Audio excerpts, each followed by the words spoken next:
Kopi menjadi lebih lazat untuk diminum ketika fitnah menjadi asap dia. Merdeka tahun 57. Kamu dapat kemerdekaan berunding dengan British kafir boleh. Arab nak berunding dengan orang yang lain, kamu kata mereka penipu. Kawan-kawan kita kata Mesir ni terima 2 bilion, 3 bilion daripada US. Tang kita terima, tak pula kata. Tu saya benci untuk orang Melayu ni.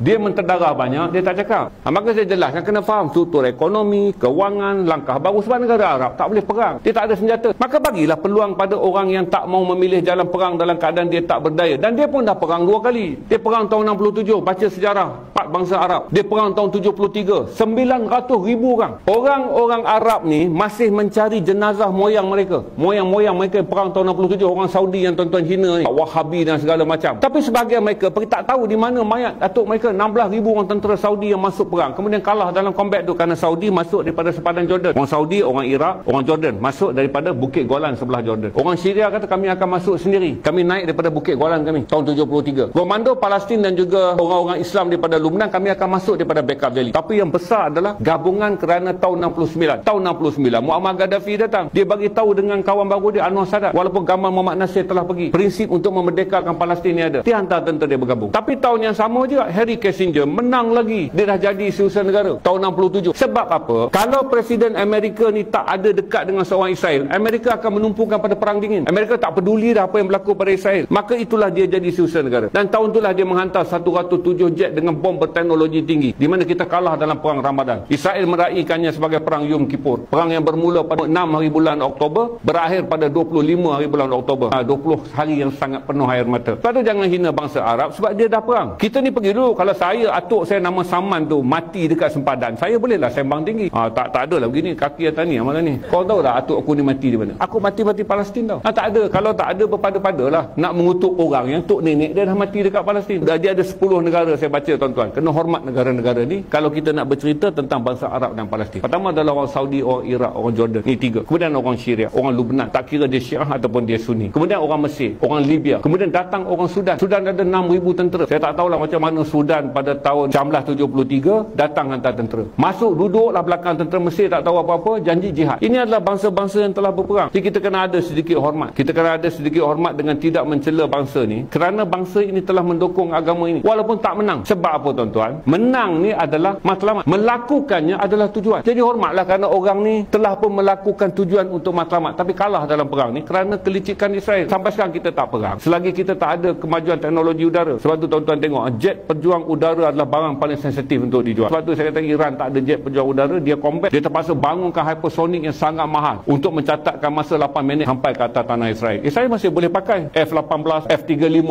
jet sekejap je pergi bombing dengan bawa peluru berpandu dan juga sasaran-sasaran roket yang sangat hebat. Maka saya jelaskan titik-titik ni orang kita tak nak tengok sebab rumit. Nak cerita macam ni payah, duit, cerita Syiah lah. Dia orang ni hantuk-hantuk kepala, ikut dia orang sesat neraka jahanam. Saya bagi tahu pada tuan-tuan, mana-mana tempat yang pergi, apa yang imam panggil sebelum kita solat, rapatkan saf. Masalah kita yang paling besar sekarang ni adalah krisis Palestin ni telah berlaku 77 tahun. Kita tak ada pun dalam krisis tu, tapi kita berkelahi hingga saf kita ni menjadi rosak. Solat ni tuan-tuan, Pak Imam panggil apa? Rapatkan saf, rapatkan saf, rapatkan saf. Orang macam saya ni datang untuk merapatkan saf dulu, barulah tuan-tuan akan boleh fikir selepas rapatkan saf ni apa boleh dibuat. Berarti yang pertama, hentikan fitnah di kalangan kamu, hentikan menanam kebencian di kalangan kamu. Memang berbeza tuan-tuan, tapi carilah persamaan di kalangan kamu. Memang tak akan sependapat, tapi carilah ruang yang diam supaya kamu tidak berdebat. Ada je orang yang tak sependapat dengan kita, kita jumpa tak payah bual, sebab kita kena cari ruang diam supaya tidak berdebat. Selesaikan dulu. Yang saya bagi tahu pada tuan-tuan, hari ini pergantungan banyak berlaku kepada 4 playmaker ni. Playmaker ni mempunyai wang. Salah satu daripada apa yang menjadikan perang ini beruntung kerana negara-negara Islam memiliki tunai yang banyak tapi tiada teknologi. Apa yang menjadikan geopolitik ini dia berubah kerana Amerika adalah negara yang berhutang 37 trilion dolar USD, tak mampu lagi mendanai semua struktur ekonomi dia ketika China tumbuh sebagai sebuah negara mandiri. Kerana China menanamkan budaya, kalau senang hari ini simpan duit sebab susahnya datang esok. Maka rakyat China ni menabung dan dia menjadi kewangan ekonomi domestik China. Amerika ni dapat duit hari ini tanda kamu telah berjaya, berbelanjalah. Maka Amerika menjadi negara yang berhutang. Di tengah-tengah krisis bertembung kek ekonomi di mana negara modal mandiri daripada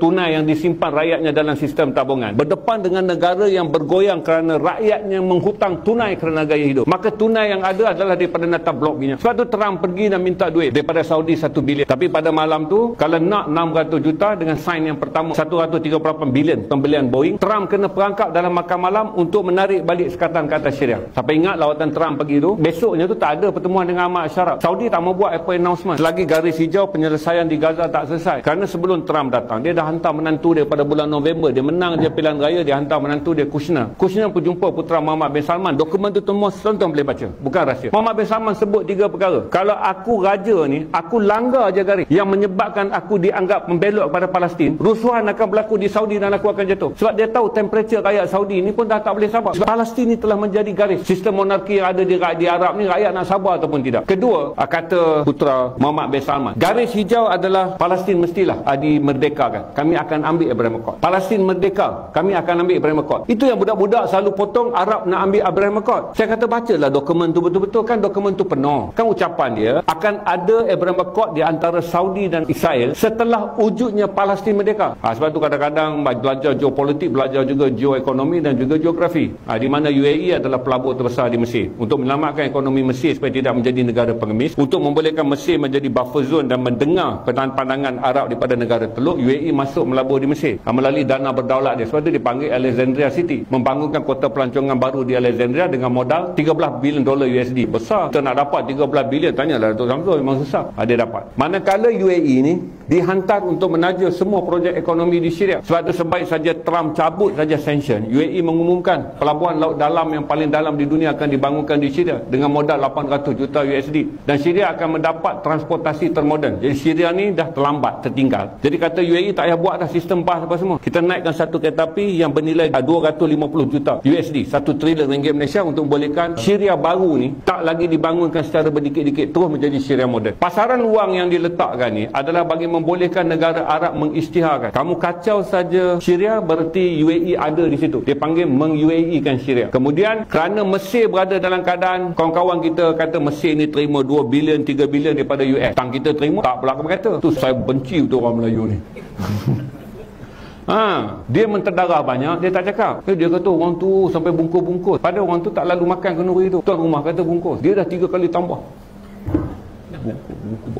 Oleh kerana Mesir berada dalam keadaan dia hutang 4 trilion daripada IMF, tapi dia tak mau turunkan subsidi tepung dia. Maka dia buat hutang pusingan kedua, tapi IMF tak benarkan. Maka UAE masuk taja dia, mengatakan kamu stay dengan pendirian kami negara-negara kaya minyak, tapi kamu ada perjanjian dengan Israel, iaitu perjanjian Camp David 1973. Begitu juga Jordan. Kamu stay kerana kamu 1964 kamu ada perjanjian dengan Israel. Ni dua je negara Arab yang ada perjanjian lepas kalah perang. Maka saya jelaskan titik-titik ni orang kita tak nak tengok sebab rumit. Nak cerita macam ni payah, duit buat pelaburan, cerita Syiah lah. Sebab kopi menjadi lebih lazat untuk diminum ketika fitnah menjadi asap dia.